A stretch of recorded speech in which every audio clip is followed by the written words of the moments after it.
जे काही वाहन चालक आहेत ते दारू घेऊन वाहन चालवतात असं निदर्शनास आलेलं आहे.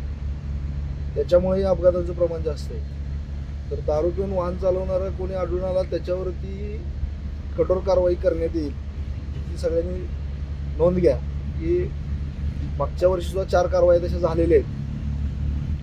यावर्षी त्या अनुषंगाने आम्ही साहेब मोहीमच चालू करणार आहे. जास्तीत जास्त आम्ही ट्रॅक्टर चालकांचेच रिडिंग घेतलं जाणार.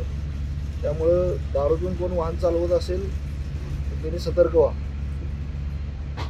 वाहनाला तुमच्या रिफ्लेक्टर्स तुमचे जे लाईट्स व्यवस्थित असावेत. काही ठिकाणी मी बघतोय एकच लाईट चालू असतो. समोरच्या व्यक्तीला समजत नाही 2 व्हीलर यायला लागले का 4 व्हीलर आहे. तुमचं वाहन सुस्थितीत असलं पाहिजे. म्हणजे काय तर तुमचे सगळे वाहनाचे इंडिकेटर्स रिफ्लेक्टर्स लाईट्स व्यवस्थित असले पाहिजे. वाहन ज्या ठिकाणी तुम्ही पार्क करता तर ते पार्किंग करतानाही तुम्ही व्यवस्थित बघितलं पाहिजे. त्या ठिकाणी बाकीच्या इतर वाहनांना प्रवाशांना त्रास होणार नाही त्याचा. अशा पद्धतीने पार्क केलं गेलं पाहिजे. त्याचबरोबर तुम्ही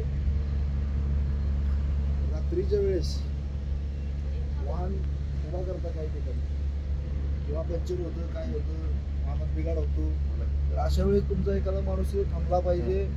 त्या ठिकाणी दिशादर्शक काहीतरी तिथे लावलं गेलं पाहिजे. थांबलेल्या वाहनांना मागून येऊन धडकण्याचे प्रकार अनेक ठिकाणी घडलेले आहेत. ते होऊ नये यासाठी तुमचा एखादा माणूस तिथे थांबला गेला पाहिजे. त्या ठिकाणी काही रिफ्लेक्टर्सची व्यवस्था करून घेतली पाहिजे. ह्या महत्त्वाच्या सूचना आहेत. अपघात टाळणं हे तुमच्या दृष्टीनेही तेवढंच चांगलं आहे आणि समोरचा जो जखमी होणारा इसम आहे त्याच्याही कुटुंबासाठी ते भल्याचं आहे. सगळ्यांनी ह्या गोष्टी कटाक्षानं पाळा. आम्हाला कारवाई करण्याची वेळ कोणावरती येऊ नये.